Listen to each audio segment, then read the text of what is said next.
Sir அன்றைக்கி ஒன்று உட்கார்ந்துட்டு மேகசின் திருப்பிக்கினே இருந்தேன். ஐஸ்வர்யா ராய் சமீபத்தில் எடுத்த ஃபோட்டோ உண்மையிலேயே அழகாக இருக்குது. அந்த அம்மா குழந்தைக்கு அப்புறம், குழந்தை பிறந்த பிறகும் அழகாக இருக்குது, உண்மையிலே அழகாக. என்ன ஆயிடுச்சு, சட்டுன்னு திருப்பி இருக்கணும். ஒரு 2-3 நிமிஷம் எக்ஸ்ட்ராவாக பார்த்துட்டேன்னு நினைக்கிறேன். சோபாவுக்கு பின்னால் என் ஒய்ஃபு, இது என்ன கெட்ட பழக்கம், பொம்பளைங்க ஃபோட்டோவை உத்து பார்க்குறீங்கன்னா. ஸோ சந்தேகம் வந்துடுச்சு. டக்குன்னு என்ன பண்ணேன், வேறு வழி இல்லை, அழகாக இருக்கிறேன்னு. ஆமாம், இதை எப்படி உலக அழகின்றாங்க, பூனை கண்ணு மாதிரி இது. ஆமாங்க, எல்லாம் மேக்கப், இவோ எல்லாம் மேக்கப்புங்க. அந்த அம்மாவுக்கு போகிற மேக்கப் எனக்கு போட்டால் நான் கூட அப்படி தான் இருப்பேன்னா மனசாட்சி இல்லாமல் சொல்கிறாங்க.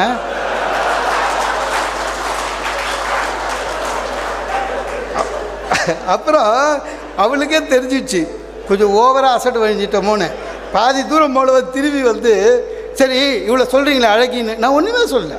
இவ்வளோ சொல்கிறீங்களே அழகின்னு. அவள் என்ன மாதிரி உங்களுக்கு டிகாஷன் காப்பி வச்சு கொடுப்பாளா, உங்களுக்கு துணி துவச்சி போடுவாளா. நான் என்னமோ அடுத்த வாரத்துலேருந்து ஐஸ்வர்யாக கூட போகல. ஒரு 2 நிமிஷம் எக்ஸ்ட்ராவாக பார்த்து அவ்வளோவா. சில வாட்டி மாட்டுவான், வேறு வழி கிடையாது. சார்